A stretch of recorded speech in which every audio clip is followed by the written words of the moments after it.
We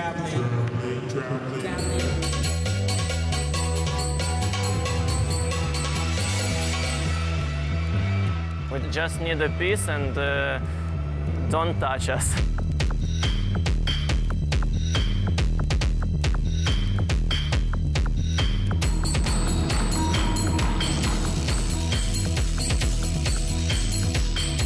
This is how we fight for the life.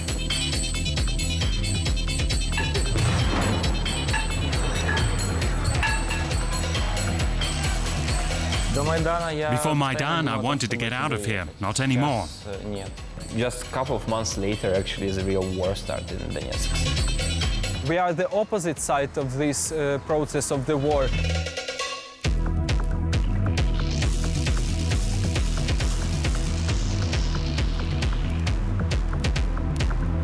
It takes ages to fight with the corruption.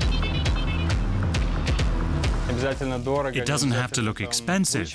What matters is style.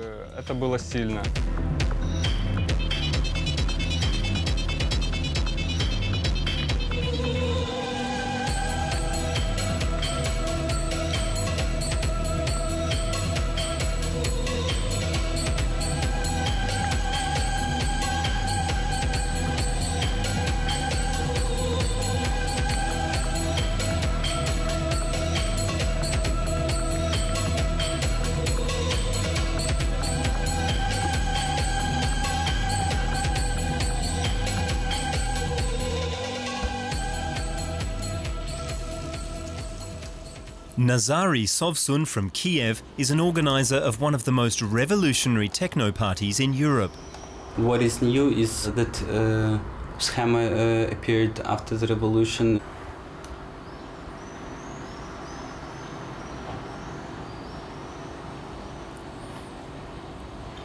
Schema is the name of the techno rave against crisis, corruption and war in Ukraine. We still are in the country with the oligarchs. We can call it counter-revolution also, if you want.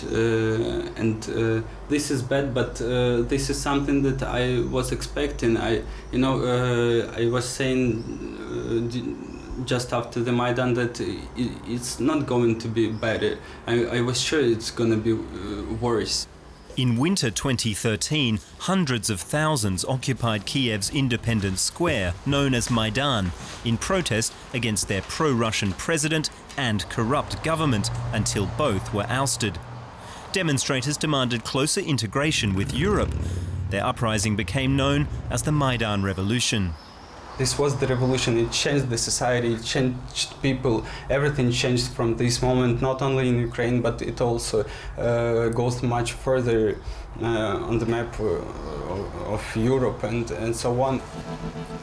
Since then, 28-year-old Nazary Sovsun and a group of 40 like-minded ravers have been working to keep the Maidan dream alive. From the sidelines of a subculture, they're fighting the old post-Soviet system with its cronyism and entrenched corruption, and have started affecting change in the Ukrainian capital Kyiv at a fundamental level.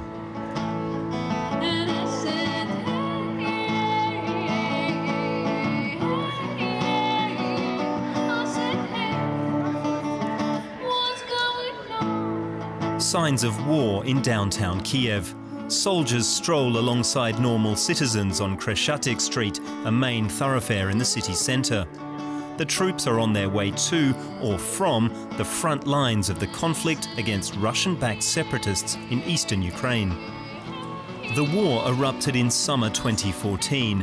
10,000 people have died. 1 million Ukrainians have been forced to flee their homes. For many, particularly younger Ukrainians, this is a war orchestrated by the Kremlin. Vladimir Putin's war. A war that has effectively stifled the hunger for more democracy and, as a result, benefited the wealthy oligarchs.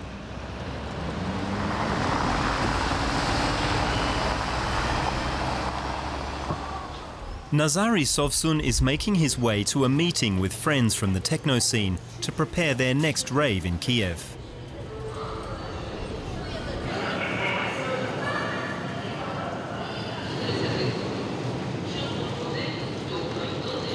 nothing gonna change this moment about this feeling when people know that they really can change something. They met the violence also, they met the war, they knew what is solidarity.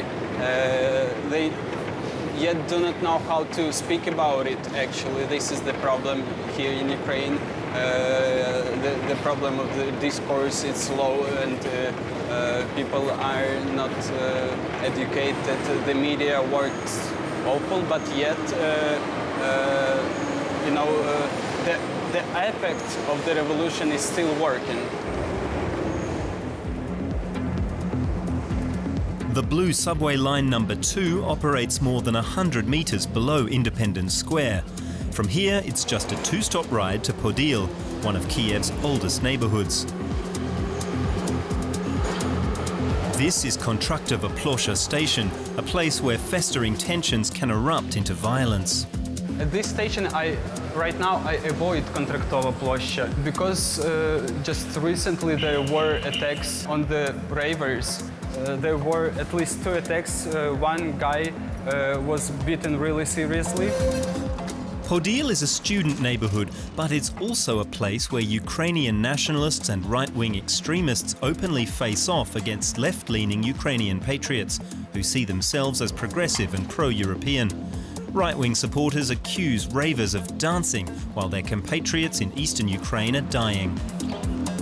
This is how we fight for the life, you know, here. We are the opposite side of this process of the war. We do not have the war here in Kyiv, and this is why we can make raves here. They do not have raves over there in DNR or LNR. And we have to keep this freedom here. The freedom is radical. DNR and LNR are acronyms of the self-proclaimed separatist republics in eastern Ukraine. Motherland, a Soviet-era monument that towers over Kyiv. Some say the statue belongs in the scrapyard. The symbols of Ukraine's past allegiance with Russia, for many, a farce. 3 years of conflict felt across the entire city on the Dnieper.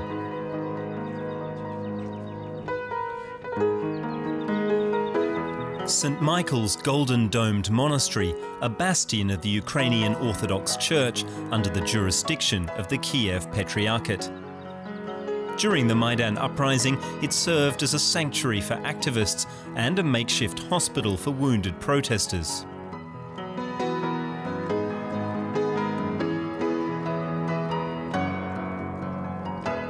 A portrait of the revolution's first victim looms larger than life in front of St. Michael's, the first of more than 100.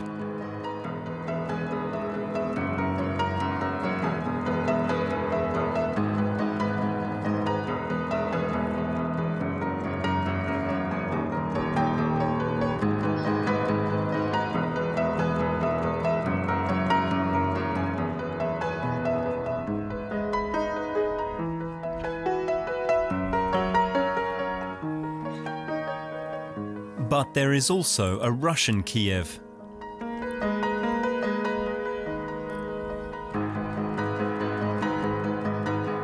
The Lavra, the monastery on the other hill, is in the possession of the Moscow Patriarchate of the Ukrainian Orthodox Church. And there is a shared communist past.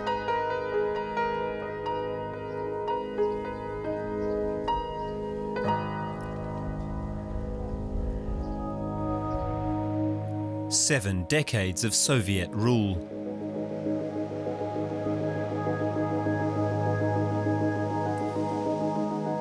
On the left bank of the Dnieper, it's hard to tell the difference between new prefab apartment blocks and the ones dating back to the Soviet era.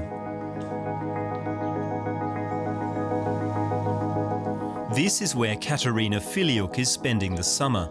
She's curating an art exhibition that explores the way Ukraine has dealt with its communist past since the fall of the Iron Curtain. I think it's very much that different parts of the Ukrainian society live in a different, let's say, time zones, or they live in a very different, desynchronized a little bit timelines. Social Contract is the title of her exhibition.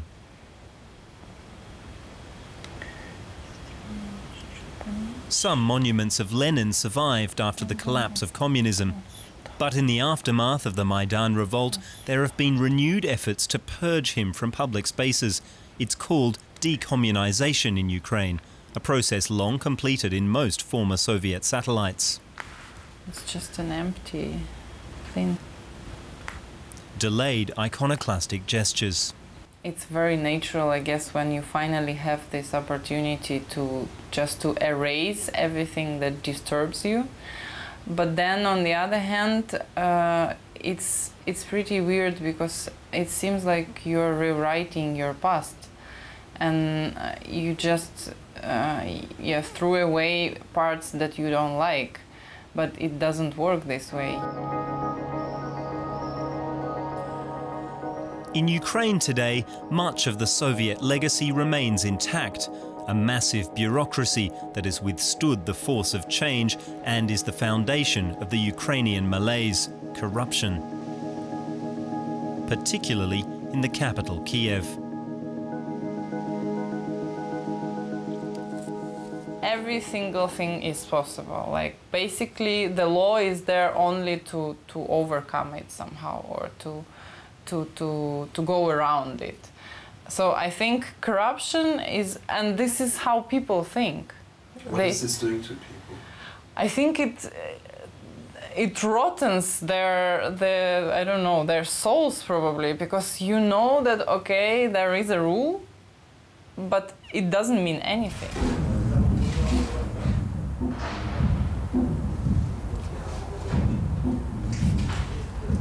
But there is room to maneuver. Nazari Sovsun and fellow schema organisers stage their raves under the radar of bureaucrats who could demand kickbacks. We changed the place. We are not the club. The authorities cannot come to us because they have to make the papers each time, and they can't go to a new place to make a raid or something. They just do not see us. Curator Katerina Filiuk is setting up the exhibition with Mikhailo Hluboky, a refugee from territory occupied by pro-Russian separatists in eastern Ukraine. The 30-year-old manages a studio and exhibition space called Izolatsiya. Have we cleared up where we're going to hold the opening discussion? Well, the energy healer said the gathering should be held here. That corner on the right needs to stay completely clear. Communication is blocked there. That's what her energy reading showed. An esoteric healer has pinpointed energy waves traversing the space. As a result, the exhibition layout is a departure from conventional displays. Skewed, playful. For the manager of Izolatsiya, the exhibit layout is a way of thumbing his nose at the insurgents who drove him and his art centre out of the eastern Ukrainian city of Donetsk after the Maidan revolt. I mean, there's the whole perception of being active and responsible for your own decisions, and not waiting for someone to do stuff for myself. This made my perception of my own life and of my own responsibilities much different, and actually proved my points of view about how all the things should be organized. And this is big transition between this kind of post-Soviet or Soviet attitude towards like something new, something next. Moscow says Kyiv has been waging a war against its own people since the Maidan revolt. It's not that Maidan started the war. It's not that Kyiv events which happened in Kyiv, the people fighting for the better life, is something that caused the war in East. It's propaganda, it's external influence. The Podilsko-Voskresinski Bridge across the Dnieper is a post-independence relic. Construction began in 1993, but has been languishing, and it remains unfinished. Back then, Ukrainians returned from exile helped re-establish the Mohyla Academy. Since then, thousands of students have graduated from the university. Today, it's Katya's turn. She's Nazary Sovsun's girlfriend. She's earned a BA in Cultural Sciences. To your university degree. We hope it's not your last. Get at least one more. Exactly.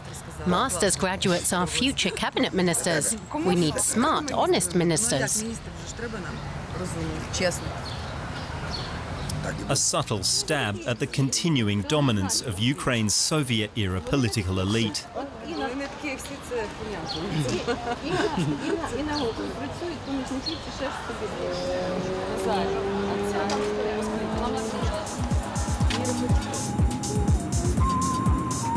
From the neighbourhood of Podil, a steep, almost kilometre-long cobblestone street winds its way to the upper town. Known as Andrew's Descent, it's the traditional link between the countercultures of the port district and the political heart of the Ukrainian capital. With buildings dating from the 19th century and earlier, and sellers of arts and crafts waiting for tourists.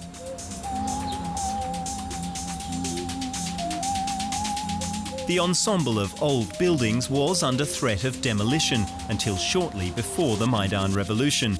In cahoots with the government, oligarchs were seeking to replace them with new buildings offering more space. The outcome may have looked like this development in the neighbouring district of Vostyshenka, a bizarre display of post-Soviet ostentation with mock 19th century buildings conceived as an upmarket neighbourhood for the nouveau riche. Many apartments are empty. That's kept commercial rents low, opening a door for alternative establishments like the Hashtag Bar, a meeting place for techno philosophers. Slava Lepshiev is known as the founder of the Schema raves. Before Maidan, I kept thinking about leaving. Not anymore. I see a reason now to work and live here. There are people and movements working for real change. And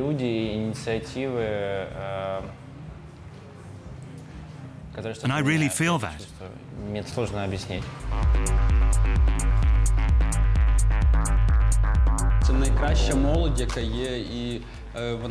Our crowd is the best. Young people capable of changing and becoming what we ourselves perhaps wish we could be already.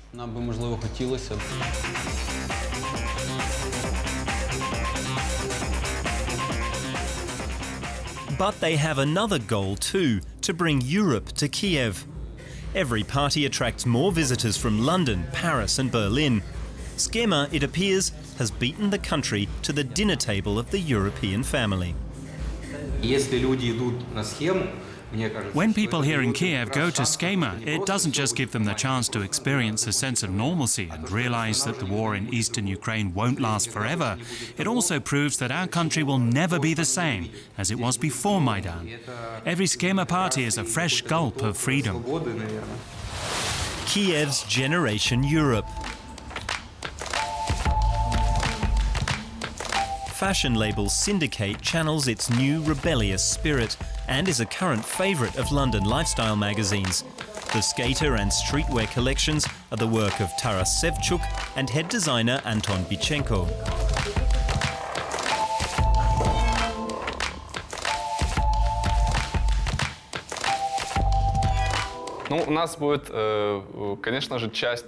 We get some ideas from experiences we've had abroad.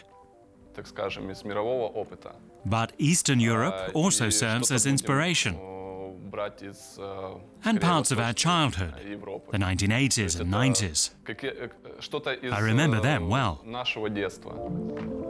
Memories of growing up in the post-Soviet era.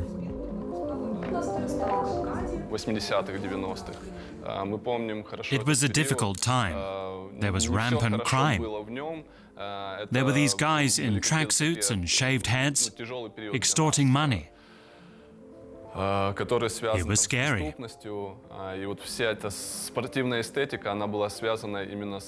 But I've put all that behind me, and I can revisit the sportswear aesthetic of that time and reinterpret it for my designs.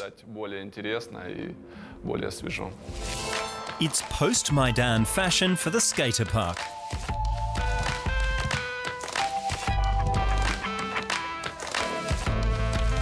And customers love it. Usually.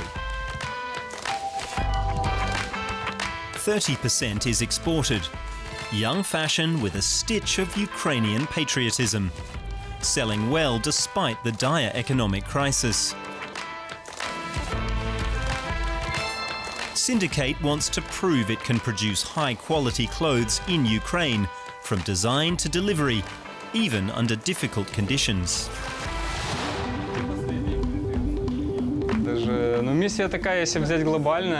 I see it as my mission to help people in my country become more style conscious.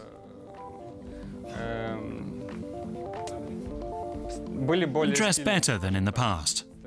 That's why I started my company. You don't have to look rich or expensive or chic. The main thing is that you have style. The crisis has hit online sales to Russia. Parcels are stolen at the border. We've lost our Russian e-commerce market, but it's no big deal. We still have our bulk buyers, our clothes are still sold in Russia. They're very popular in St. Petersburg stores.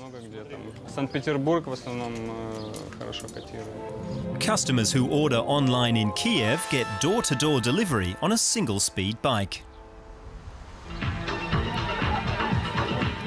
An evening party at the hashtag bar.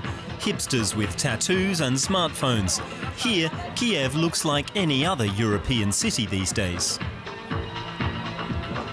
Syndicate designer Anton is here to promote a new business idea he's pursuing with friends who own a skater store and sell his t-shirts.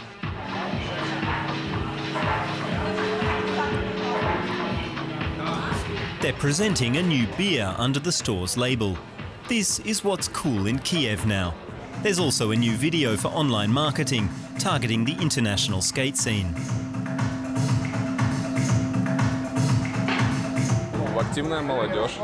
We're looking to reach young, active people, all different kinds of people. Here you'll find skaters, musicians, and artists.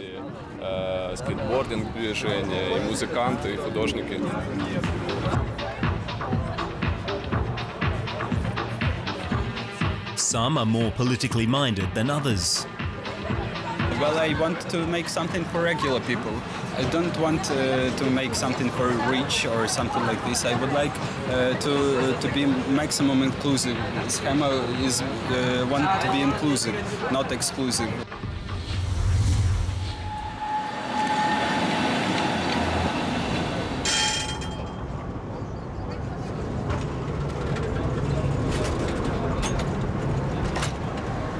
A 20-minute bumpy tram ride away, we find an entirely different Kyiv.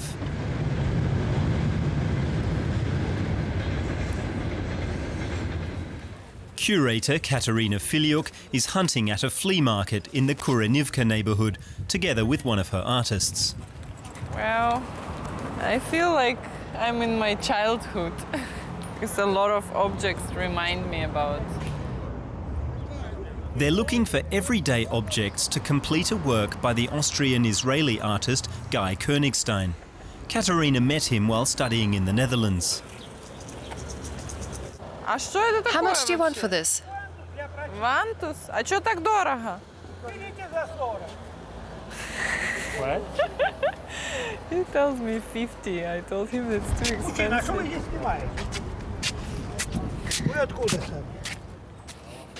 And what did you say? He said 40, but I think it's rubbish. Like, why would you pay 40 for this? Because I like the shape, that's the problem. Yeah. Okay, maybe we take it. I'll take it for 20. Посмотрите, какой он уже страшный. Новый, не надо. Не хотите? Я вам не разрешаю снимать меня. Так что, пожалуйста, это личное дело каждого. Much ado about a toilet plunger. Спасибо.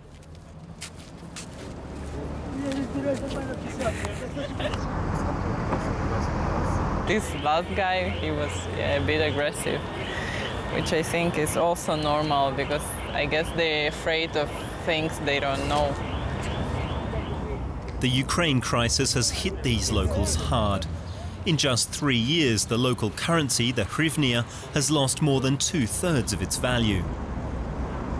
I mean, the guy was just telling me that they don't have change because they haven't sold anything today and they only have very small money.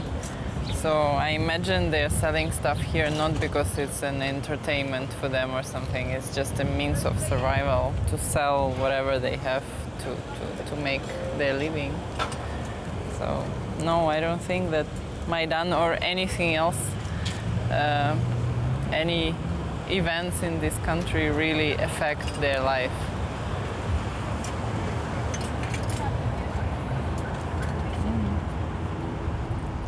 Often the distance separating the impoverished and the super rich is small. We take the tram from the flea market in Kurenivka back to the creatives in Podil. The fashion scene that's found its niche amid political art, electronic music and student life is creating new business opportunities. There's hope the economic situation will improve. Here the boundaries are blurring between the pro-European centre and the wealthy elite of the post-Soviet pre-Maidan era. Samim Barekzai arrived in Ukraine as a refugee from Afghanistan. Today he's a hairdresser to the hipsters, including the offspring of oligarchs. He even styles lawmakers from the Ukrainian parliament. He's opened 2 salons and decorated them himself.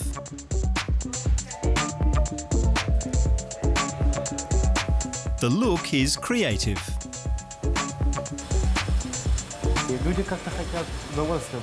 People want to have fun, they want to relax.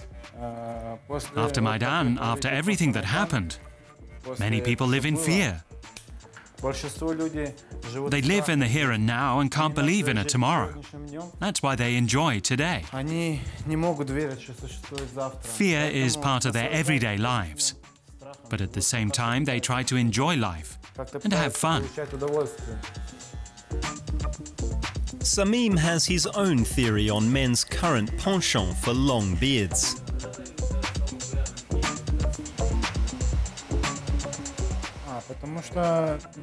Beards were never so popular in Ukraine before.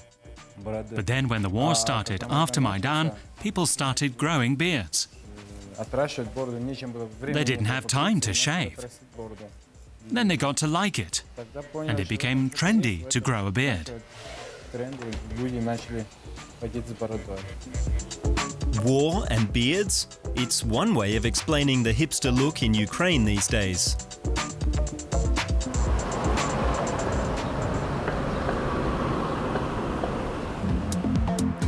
There's much in Kyiv undergoing transformation.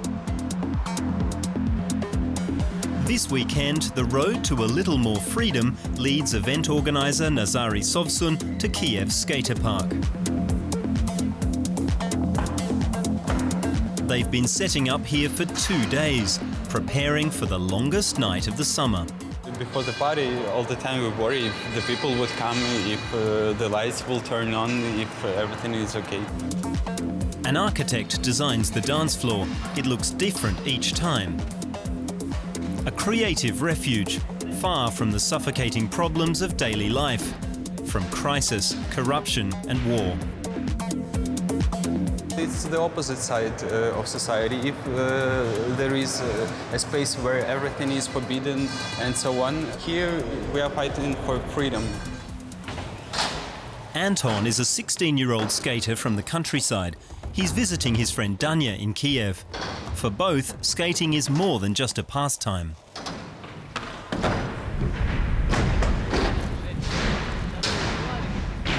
I can really switch off when I skate. I turn on my music and forget all the problems, not just the country's, but my own. You skate and relax.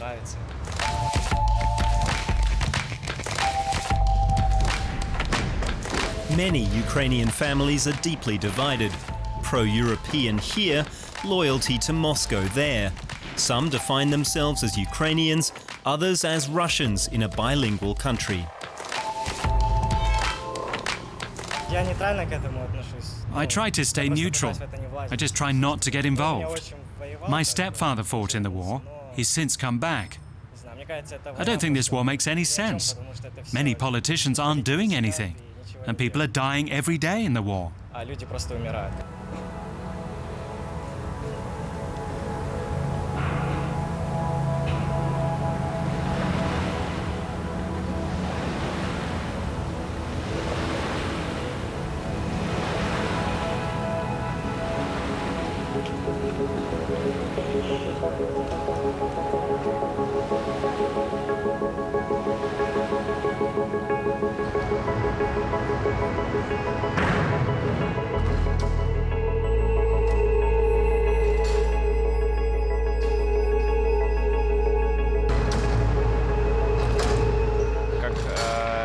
We're contributing to the development of culture, the culture of Ukraine, the culture of the people.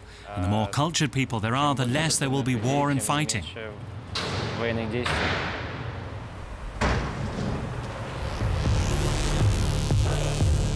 At sunrise, when summer fog rising from the Dnieper is bathed in warm light, the Ukrainian capital appears as tranquil as any other European city. But it's an entirely different picture when people begin to go about their business. The contrasts between the haves and the have-nots become visible on Kreshatik Street, on Independence Square, and its nearby malls. The Maidan revolution didn't remedy the injustice of a system that allowed the super-rich to amass their fortunes through dubious means in the 1990s. The man catapulted to the presidency by the pro-European uprising is himself a tycoon, and he's still selling the chocolate that made him rich. To date, Petro Poroshenko hasn't made good on a campaign promise to sell his confectionery company. Jokes about the chocolate king feel old. The president's approval ratings have gone south.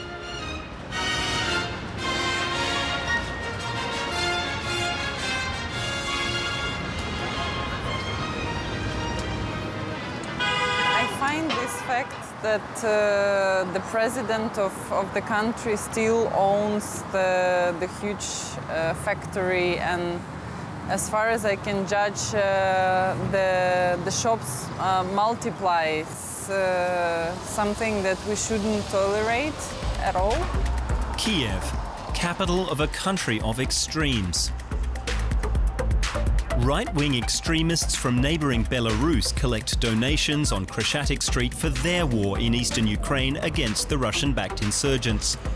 Today, the Soviets' motherland appears to be giving Moscow the evil eye.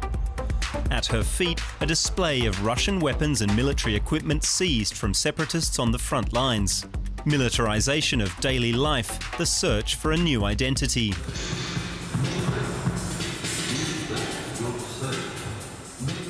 The Schema ravers have something else to offer. The longest night of this summer in Kyiv is approaching. Time for a sound check. Getting here was hardest for DJ Wolfius, who travelled from Yalta, the beautiful city on the Crimean Peninsula annexed by Russia. In an act of defiance, the DJ had his Ukrainian citizenship officially confirmed in Kyiv. This evening he's performing alongside DJs from Russia. We cannot lose our connections. We have too many friends there. We have too many people who we know are progressive. We have to cooperate with them. We want them here. And if they if they're playing here in Ukraine, they also show something to their community in Russia. 7 DJs and a team of 40 young people have been helping party founder Slava Lepshiev to prepare for this night for 6 weeks. In a few hours, the doors will be opening on the most revolutionary party event in Ukraine.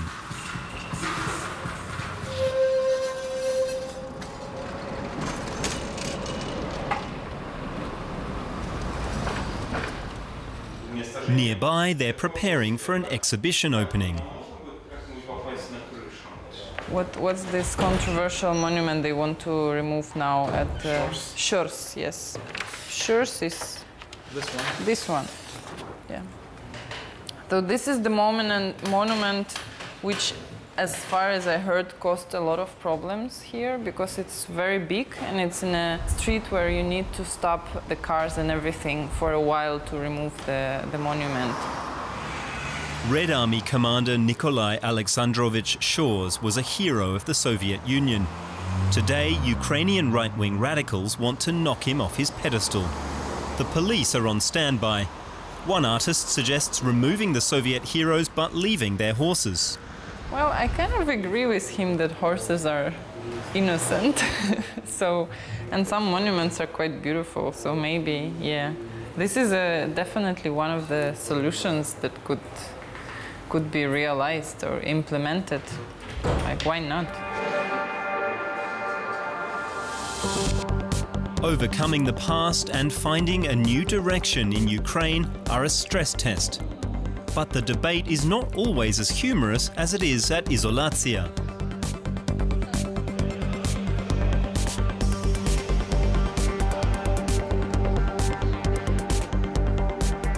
In daily life, it's often nationalistic, embittered, narrow-minded. Kyiv may be moving towards Europe, but so too are increasing numbers of young Ukrainians, literally. After 2 years of slow reform, enduring corruption and economic crisis, many want to move abroad. 2/3 are prepared to emigrate. The country's future is packing up. Katerina Filiuk is one of them. She wants to go to Amsterdam. I think that on one hand, I believe that young generation should contribute to the development of this country. But on the other hand, I also don't want to sacrifice my youth and my professional life to, I don't know, to do something that I'm not sure will ever pay back. Unless perhaps Ukraine's youth initiate reforms from the ground up.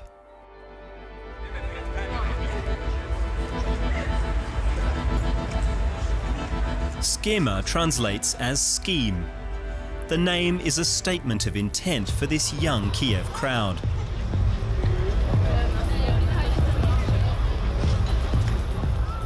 Techno is at once structure and emotion, they say. A sound that swept triumphantly across the squares and streets of Berlin and Detroit 25 years ago.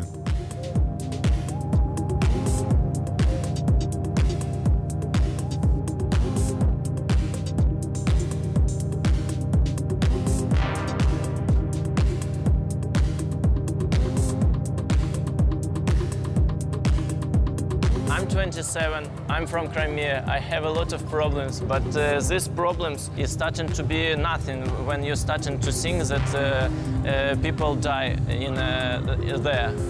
And for some, I don't know, for some ideology.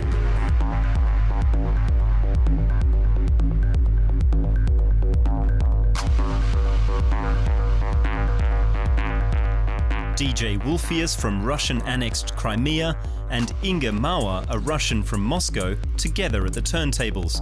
The European ideal personified.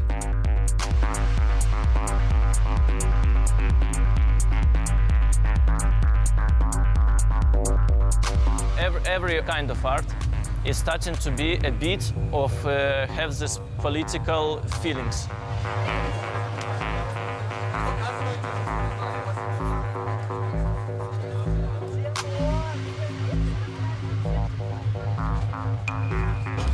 Sometimes it's what you need to forget everything else.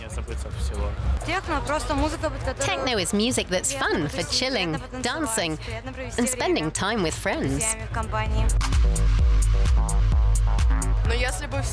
If everyone treated each other the way people do at Schema, if they'd love each other without knowing one another personally, if they'd get to know each other and be nice, then there'd be no wars. Friendship? Friendship doesn't really exist. Between whom? There's no such thing as friendship in general.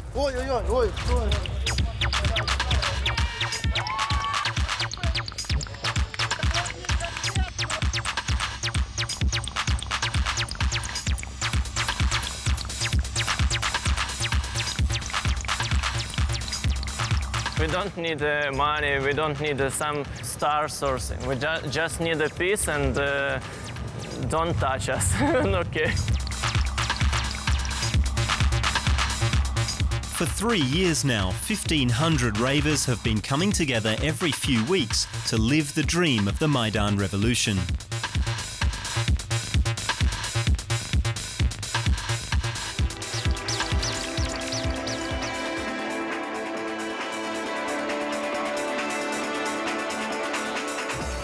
Kyiv's youth has embarked on a long, rocky road towards Europe in the midst of the crisis.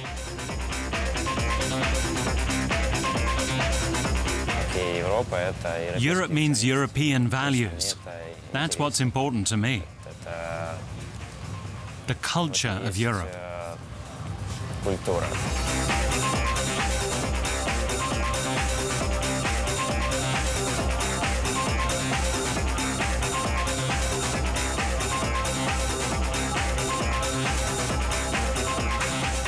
Sometimes dreams come true.